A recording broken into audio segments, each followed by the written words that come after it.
Barrister সুমনকে হত্যা করার জন্য তার গাড়ি ভাঙচুর করেছে এবং তাকে আঘাত করেছে। প্রিয় দর্শক শ্রোতা, আসসালামু আলাইকুম। অন্যান্য ধর্মদেরকে নমস্কার, আদাব। দুঃখ ভারাক্রান্ত মন নিয়ে আপনাদের সম্মুখে হাজির হয়েছি।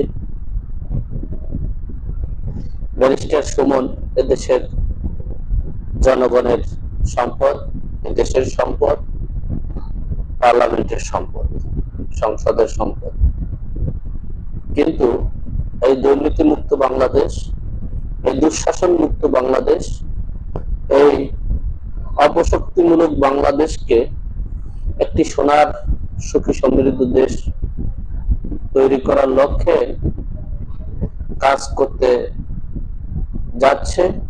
আমরা মুসলিমেও কিছু লোক কাজ করতেছিলাম, করেছি, এবং জনগণের রায়ে নির্বাচিত হয়ে সংসদে যে সেটাকে পূর্ণাঙ্গ বাস্তবায়ন করার জন্য ব্যারিস্টার সুমন কাজ করতেছে। কিন্তু এই পেশি শক্তিরা, সন্ত্রাসী বাহিনীরা, এই সম্পদ লুটপাটকারীরা এই ব্যারিস্টার সুমনকে হত্যা করার পায়তারা করছে। বর্তমান সরকারের বড় বড় নেতারাও ব্যারিস্টার সুমনকে হত্যা করার জন্য চিন্তা করেছে এবং উঠে পড়ে লেগেছে।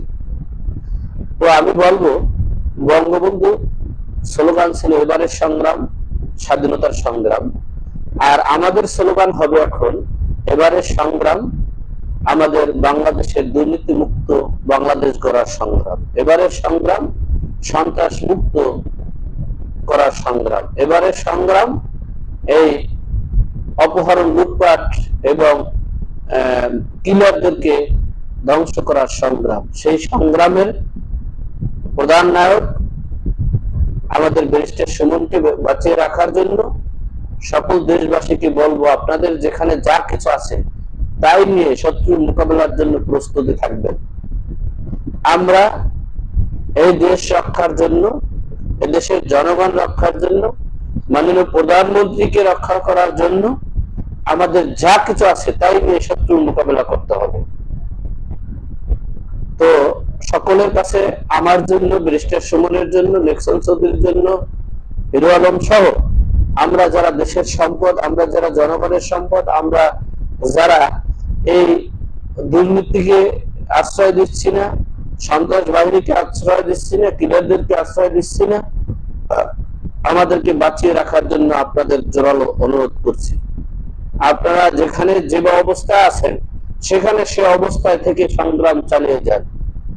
এই বাংলাদেশ যে স্বাধীন হয়েছে, বাংলাদেশ দুর্নীতি মুক্ত হবে, এই বাংলাদেশ কিলার মুক্ত হবে, এই বাংলাদেশ পেশি শক্তি মুক্ত হবে যদি আমরা বেঁচে থাকি। মাননীয় প্রধানমন্ত্রী যদি সঠিক হস্তক্ষেপ কামনা করে এবং বেঁচে থাকে তাহলে অবশ্যই হবে ইনশাআল্লাহ। সকলকে ধন্যবাদ জানিয়ে শেষ করছি।